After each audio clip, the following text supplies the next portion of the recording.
അതുകൊണ്ട് ബിഗ് ബോസിനെ നമുക്കൊന്നും പറയാൻ പറ്റില്ല. Big boss is another entity.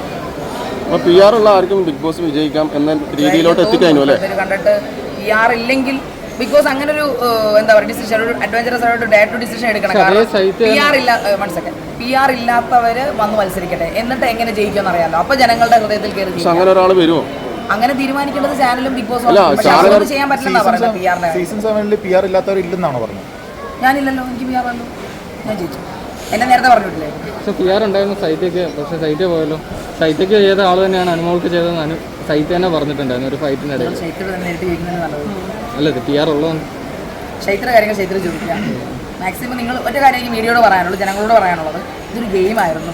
ആരും അവിടെ കുടുംബക്കാരായിട്ടുള്ള മറ്റേ എന്താ പറയുക പടിവാളുമായിട്ട് വന്ന ആരും തന്നെ ഇല്ല. എല്ലാവരും അവിടെ വന്ന് പരിചയപ്പെട്ട ആൾക്കാരാണ്. ഗെയിമിൽ പല പ്രശ്നങ്ങളുണ്ടാകും, അതൊരു നെഗറ്റീവ് എനർജി ഒക്കെ തരുന്നൊരു ഷോയാണ്, ആരെയും കാണാത്തൊരു ഷോയാണ്. അപ്പോൾ അതുകൊണ്ട് ദയവ് ചെയ്ത് കണ്ടസ്റ്റൻസിനെ എയറിൽ കയറ്റി കൊല്ലാതിരിക്കുക. അവർക്കും ഫാമിലി ഉണ്ട്.